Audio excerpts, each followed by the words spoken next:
And now, the Hall of Fantasy. Welcome to the Hall of Fantasy. Welcome to the series of radio dramas dedicated to the supernatural, the unusual, and the unknown.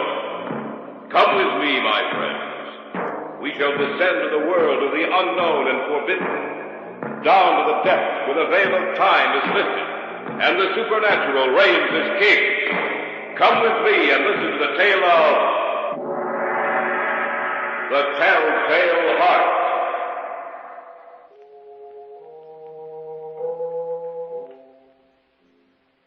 I had nothing against the man. I didn't want his money. And those who say I did are crazy. He was always agreeable and liked me. But there was one thing about him that bothered me. That eye of his. That pale blue vulture eye. Why did you do it? That voice. It's always with me. It's always with me. Why did you do it? Why did you do it? Listen. Can't you hear it? Slow, rhythmic beating. It's with me. It follows me wherever I go. The pounding of his heart. The pounding, beating rhythm of the telltale heart. Be quiet! Be quiet! Be quiet!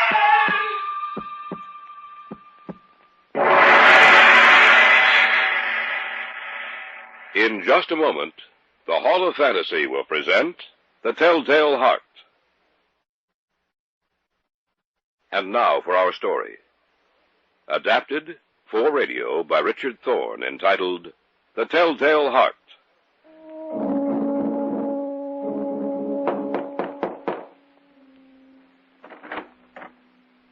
Yes?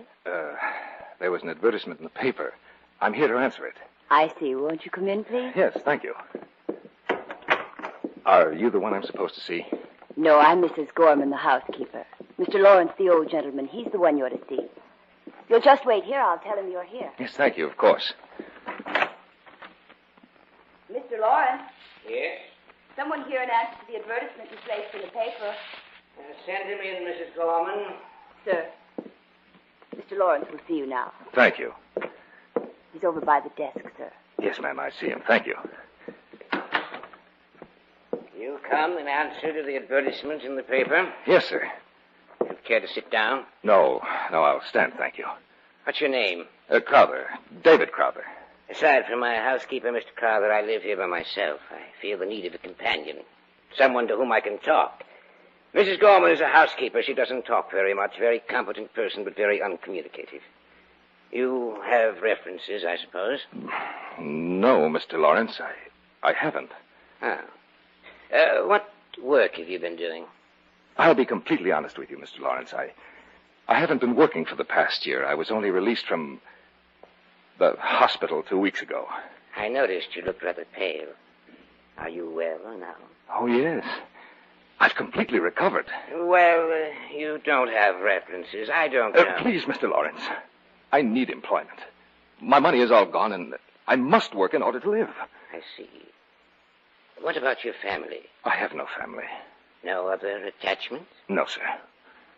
I'm going to take a chance on you, Mr. Crowther. Thank you, Of sir. course, your salary won't be too large. But you'll have a roof over your head and plenty of food to eat. When can you start? Tonight, if you like, Mr. Lawrence. Excellent. You know, Mr. Crowther, David, if I may call you that. Yes, sir. I have the feeling that we're going to get along quite well together.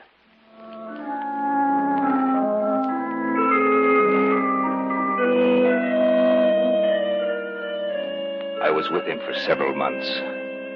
I don't know when the idea first entered my mind, but once it was there, it haunted me day and night. It enveloped my brain with its cunning. I had nothing against the man. He was always agreeable and liked me. But there was one thing about him that bothered me. That eye of his. One day I asked the housekeeper about it. Mrs. Gorman. Yes, David? The old gentleman. One of his eyes. Is there anything wrong with it? What? I don't think so, David. I hadn't noticed. To me, one of his eyes resembles that of a vulture. Pale blue it is with a cloudy film covering it. It didn't bother me at first, and, well, in fact, it doesn't bother me now unless he looks at me, but... Unless he looks at you? Why? Well, every time he looks at me, my blood runs cold. That pale blue vulture eye... I think you're imagining things, David. Yes, Mrs. Gorman. Perhaps I am imagining things. You won't say anything about it to Mr. Lawrence, will you? Of course not, David. I don't know what came over me. Of course, there's nothing wrong with the old gentleman, nothing at all. Yes, but there was. That eye of his. That pale blue vulture eye. Little by little, I began to hate him with all my heart.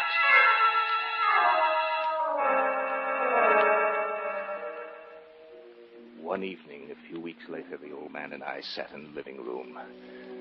We had just finished dinner and were talking as we usually did.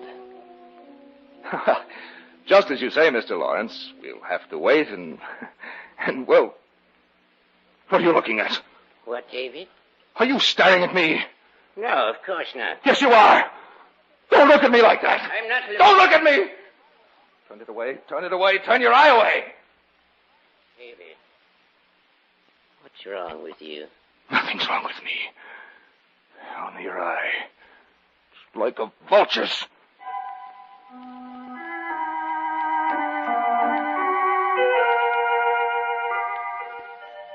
A few days passed, and I guess he thought I had forgotten about his eye.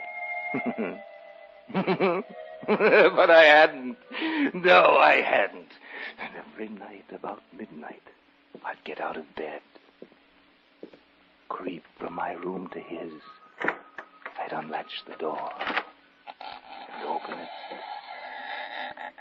And then, after it was opened wide enough to stick my head through, I would put in a covered lantern all closed so that no light would shine forth.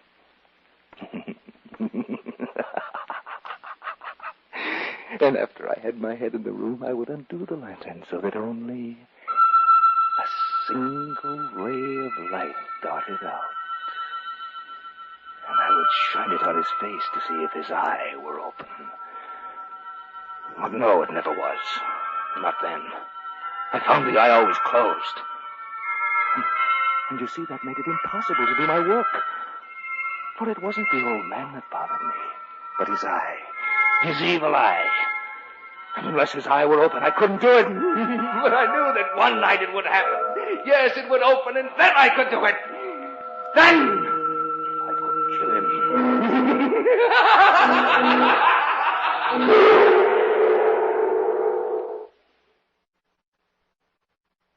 Back now to our story, adapted especially for radio by Richard Thorne, entitled The Telltale Heart.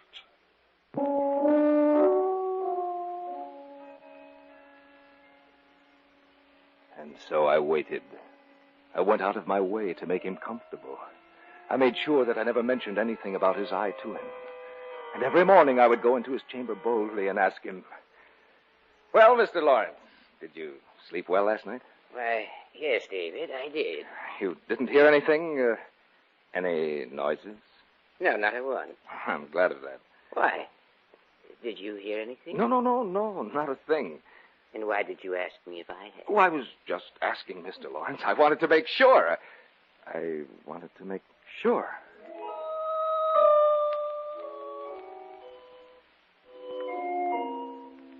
And he thought everything was all right. He was a fool, just like all the others. For how could he know? Yes, how could he know that every night on the stroke of 12, I looked in upon him as he slept? You know, David, I didn't sleep very well last night. You didn't, Mr. Lawrence? No, I had a bad dream. Oh? What did you dream about? I dreamt that someone was looking in at me while I slept. Just waiting for a chance to kill me. Well, that's just a dream, Mr. Lawrence. Nothing to worry about, you know that. Yes, I guess it was just a dream. Because the only people here are Mrs. Gorman, myself, and neither one of us would hurt you. You know that, don't you, Mr. Lawrence? Yes. I'm glad you're both with me, David. Just the same, I can't seem to get rid of that feeling. It frightens me. Don't worry about a thing, Mr. Lawrence. No, don't worry. I'll take care of you.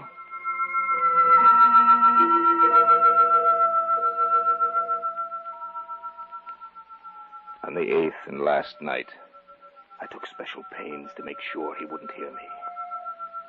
A watch's minute hand moved more quickly than did mine. I crept out into the hallway, made my way to his door. His room was all black. Black as coal, black as midnight. I think he heard me, but I knew he couldn't see a thing.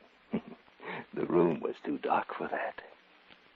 I was almost in the room and about to open my lantern when my thumb slipped upon the tin fastening, and the old man was immediately fully awake. He sat upright in bed and whispered, "Who's there?" I said, "Who's there?" I kept still. I didn't say a thing. No, not a thing. And for what seemed like an hour, I stood there and didn't move a muscle. I knew he wouldn't lie down. He was sitting up in his bed, listening for what it was that had made the noise. The old man was in mortal fear. When I had waited a long time and still had not heard him lie back upon his bed, I resolved to open my lantern a little. Yes, just a little, just the tiniest bit. And presently, the tiniest bit of light struggled out. I directed it towards him like the thread of a spider. And finally it came to rest upon his vulture eye. And then I seemed to hear something. I didn't know what it was. I couldn't distinguish it at first, and I racked my mind to think of what it was. And then finally it came to me. Yes, that was it. It was the beating of the old man's heart. Who's in here? I could hear it distinctly. He was so afraid. Beat, beat, beat, beat, beat, beat. It went. I could feel its rhythm. The old man was in mortal terror. But I held the lantern motionless. I tried to keep the beam of the light focused on that terrible eye, that pale blue vulture's eye. The incessant drumbeat of his heart increased. It grew quicker and quicker. Beat, beat, beat. Louder, louder every moment. The old man's terror must have been extreme. And then I thought of something else. The sound of his heart was so loud it might be heard by someone else, by Mrs. Gorman, by some prying neighbor. And I couldn't allow that, could I? No. And the beating grew louder and louder and louder until I could stand it no longer. Who's there? Don't be afraid, old man. Is that you, David? Yes, that's right. It's only me. Nothing to be afraid of. What are you doing in my room? Just watching over you, Mr. Lawrence. I thought it was someone else. You have nothing to fear from me, old man. You should be asleep. Oh, I'll go to sleep. And so will you, old man. So will you. David, what's wrong with you? Nothing. Nothing, old man. Nothing at all. Don't come any closer to me. Stay away from me. Die, old man! Die! Let your heart die with you. Go. Die! Die! Close your eye, that vulture eye! Close it forever!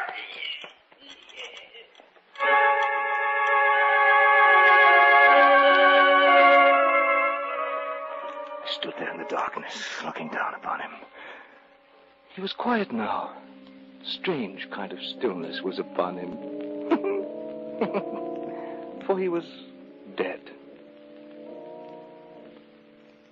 His eye would trouble me no longer, and I knew that I had to dispose of the body. And I racked my brain to think of a place, and then it came to me. Yes, I pulled 3 boards from the floor. I had to work quickly. The blackness of night was fast changing to gray. I placed his body under the flooring very neatly, and then I boarded it up again.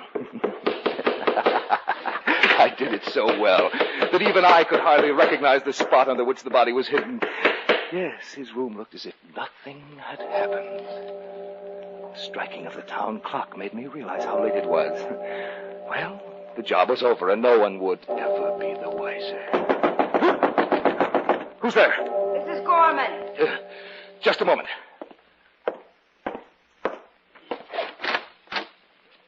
Yes. Yes, what is it? Where's Mr. Lawrence? He's not here. Not here? No, he went out to the country late this evening. I heard something up here. Such as? A scream. No one screamed, Mrs. Gorman. I guess I was mistaken. I'll have to send them back then. Who? I was afraid when I woke up I heard, or I thought I heard a scream. You didn't hear a thing. Mr. Lawrence has been gone for some time. What are you doing up here? I wanted to make sure he hadn't forgotten anything. What you probably heard, Mrs. Gorman, was the neigh of the horse as the carriage carried Mr. Lawrence away. Then I must tell him to go. Who? Who's downstairs? Who is it? Well, I was frightened. I called the police. They're waiting for you downstairs. For both you and Mr. Lawrence.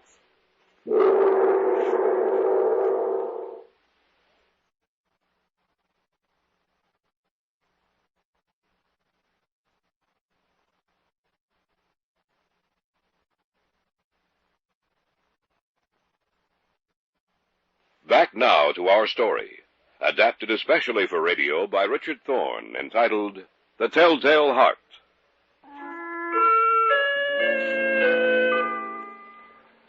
I was so sure that no one had heard anything. But Mrs. Gorman, the housekeeper, she must have heard him scream. Or did she hear the beating of the old man's heart? I went downstairs with her. Here's Mr. Crowther, officer. Thank you. Will you be needing me anymore? No, I don't think so. Good night, then. Well, what can I do for you, gentlemen? You'll have to pardon us, sir, for disturbing you. We received a complaint from your housekeeper about some strange noises she heard. Oh, she must be mistaken, officer. Nothing's happened here. The housekeeper said she heard a scream from upstairs. Oh, she must have been dreaming. Perhaps. But I hope you'll excuse us, sir, if we take a look through the house. Why, certainly, officer. I have nothing to hide. Well, where do you want to start, gentlemen? If you'll just show us around. With pleasure. Just follow me. I led them from room to room. I took them all over the house. I wanted to show them I had nothing to hide. I showed them every nook and cranny in the place except the old man's room. I wanted to save that till last. Don't you think this is enough? Finally, I took them into his room, and though they searched it exhaustively, they found nothing. I was quite pleased with myself. That housekeeper of yours must have imagined she heard a scream from up here. Probably just a nightmare. Well, perhaps what she heard was me. Yes, I had a nightmare, and I think I might have been the one she heard. Well, there you are. That's a simple explanation of it. Yeah, I often have nightmares, you know. We ought to go to her room and tell your housekeeper. Don't worry about it, Tom. It wasn't her fault. Yes. Well, as a matter of fact, how will she know who made the noise? She said there was a Mr. Lawrence living here, too. Oh, yes. Where is he now? Well, he isn't here. Well, that's evident. But where is he? Well, he went out to the country for a few weeks. He left tonight. I see. Sorry to have troubled you, sir. No trouble at all, officer. Well, let's get out of here, Ed. We're keeping this gentleman up. If you gentlemen won't think it presumptuous, won't you have a glass of wine with me? I know how it is after you've been up all night. Oh, I don't know, sir. We're not supposed to drink while we're on duty. Yeah, but Ed, we're almost through. Let's have a glass of wine. When we finish here, we can go home. Yes, do have some wine. All right, it's a pleasure. All right, I'll get it for you. And Mr. Lawrence always kept a decanter and glasses on that table. Did you say kept, sir? A slip of the tongue, officer. The hour is late, you know. Don't mind Ed, Mr. Crowther. He's suspicious of everybody. Yes, of course. Well, that's your job. Well, here we are. I hope you like sherry. Mm-hmm. Always have it at home. Good. Glad to hear that. Well, here's yours, sir. Thank you. And yours. Thanks. There. Now, shall we drink to something, gentlemen? Well, let's drink to you, sir, as a sort of apology for interrupting your sleep. Yes. That's very good, you know. You did interrupt me. I wanted to show off. I had seated them in the old man's room. And after all, in a way, this was a celebration, a token of my ingenuity. I'd seated myself on top of the very spot under which I'd hidden the body. We had one glass of wine, then another, and another. We were talking quite freely when I heard it. Won't you gentlemen have enough... What's that? What's what, sir? That noise. That beating. I don't hear anything. Anything wrong, Mr. Crowther? No, nothing. Nothing's wrong. Have some more wine.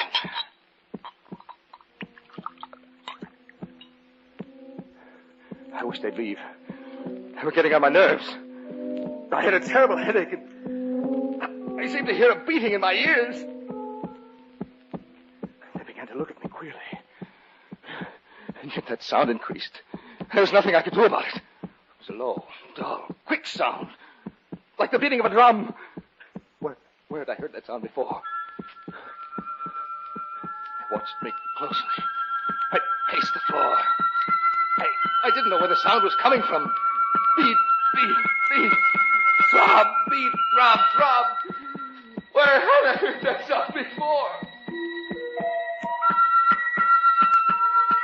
I knew they suspected. Who wouldn't, with that incessant beating that filled the room, that seemed to make the very walls shake with its monotonous beat, that rhythm? Where had I heard it before? Where had I? I knew where I'd heard it before. Beat, throb, beat, throb, beat, beat, beat, yes. I knew where I'd heard it before. It was the beating of the old man's heart. What's the matter, Mr. Crowther? Can't you hear it? Hear what, sir?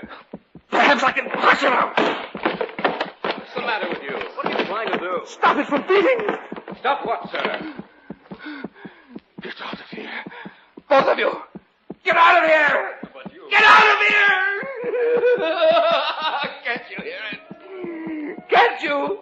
I can stifle his heart, that throbbing heart. Can't you hear the throbbing? Can't you hear it? The only thing we hear is you, Mr. Crowther. I can't stand it. I can't. That continuous pounding will never stop till I tell you the truth. The truth about what? About the old man, about Florence. I did it. What did you do? I killed him. Under the floor. His body is under the floor, and they stopped that beating. Stop the beating of his telltale heart.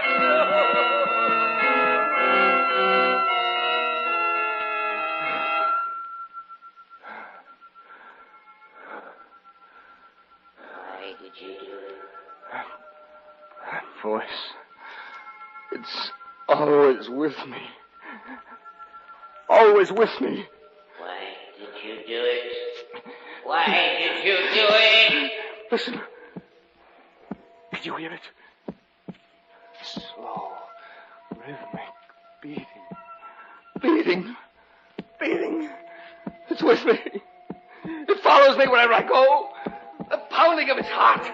The pounding, the beating rhythm of his telltale heart. Be quiet. Be quiet. Be quiet.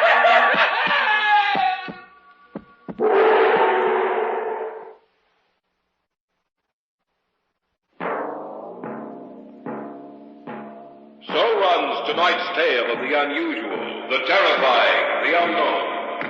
Join us again when next we journey down the corridors of the Hall of Fantasy to hear another strange tale of the supernatural. All characters and events portrayed in these programs are fictional, and any similarity to actual events or persons, living or dead, is purely coincidental.